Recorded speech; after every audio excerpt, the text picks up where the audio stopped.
গোটেই সপ্তাহটোৰ ভিতৰত এটা দিন ছুটি পায় আৰু বেলেগ দিনা লগ কৰা নকৰা পিছৰ কথা।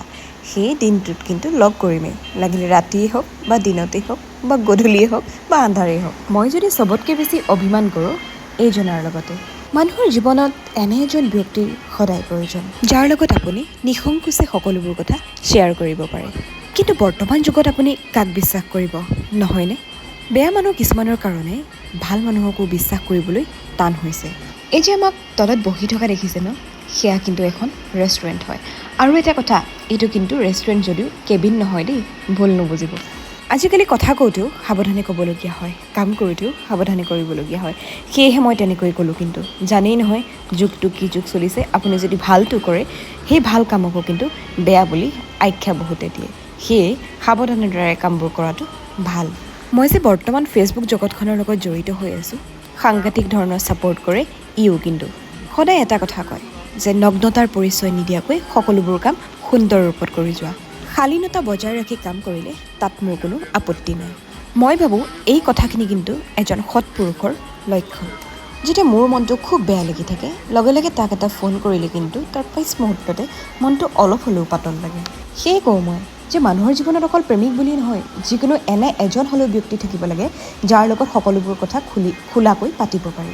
নহ'লে যি যান্ত্ৰিকতাৰ যুগ, সেই যান্ত্ৰিকতাৰ যুগত আপুনি কিন্তু নিসংগতাত ভুগি কেতিয়াবা কিবা নহয় কিবা এটা বেয়া পন্থা হাতত ল'বলৈ বাধ্য হ'বলগীয়া হয়। আপোনালোকে কি ভাবে সেইটো মই বাৰু নাজানো, কিন্তু মই মোৰ মনৰ কথাখিনিহে ক'লোঁ আপোনালোকক। আমি দুটা স্কুল পঢ়ি থকা দিনৰ পৰাই লগ পোৱা। ইয়াক মই তেতিয়াই ভাল বুলি জানিছিলোঁ। কেতিয়া জানেনে? যেতিয়া মই স্কুল পঢ়ি থকা সময়ত মই টিউশ্যনলৈ গৈছিলোঁ ৰাতিপুৱাৰ সময়ত, সেই সময়ছোৱাত মোক সি কেতিয়াও অকলে যাব দিয়া নাছিলে।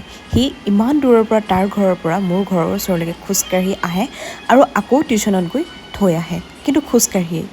এদিন এখন স্কুটি এখন কিনিলে আৰু মোক সেইদিনা স্কুটিতে টিউশ্যনত থ'বলৈ গৈছিলে।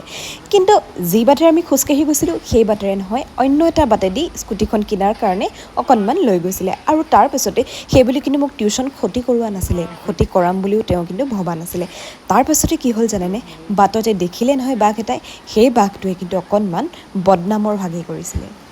বাঘটোক দেখি আকৌ আমি সন্মানৰ খাতিৰত স্কুটিখন, অৰ্থাৎ চলন্ত স্কুটিখন ঘূৰাই দিছিলোঁ। সেই বাঘটোৱে আকৌ এদিন কি কৰিছিল জানেনে? আমাৰ ঘৰলৈ বেলেগ এজন ল'ৰা মোক বিয়া দিবলৈ লৈ আনিছিলে। ভাবি চাওক, তেওঁ জানি শুনি কামটো কৰা নাইনে? যিজন মানুহে মোক এসময়ত গাৰ্জেন কল কৰিছিলে আৰু সেই মানুহজনে আকৌ মোৰ ঘৰলৈ 18 বছৰ নহওঁতেই মোৰ ঘৰত মোক বিয়া দিবলৈ ল'ৰা লৈ আনিছিলে। ভাবি চাওক কেনেকুৱা ধৰণৰ মানুহ হ'ব পাৰিব, মানসিকতা কেনেকুৱা ধৰণৰ। এই যে গাৰ্জেন কল কৰা বোলা বস্তুটো তেওঁ নিজ হাতেৰে কৰা নাছিলে, অন্য এজনৰ হাতেৰে কৰিছিলে। সেইটোৱেই চবতকৈ ডাঙৰ কথা আছিলে। মানুহে ভাল পাব লাগে, কিন্তু এটা কথা সদায় মনত ৰাখিব লাগে যে নিজৰ ভৰিত নিজে কিন্তু অকণমান হ'লেও থিয় হ'ব লাগে। শেষত আপোনালোক সকলোকে অকণমান ৰেষ্টুৰেণ্টখন দেখুৱাবলৈ চেষ্টা কৰিলোঁ। আৰু এটা কথা, আমাৰ প্ৰেম কাহিনীটো এদিন সম্পূৰ্ণকৈ জনাম।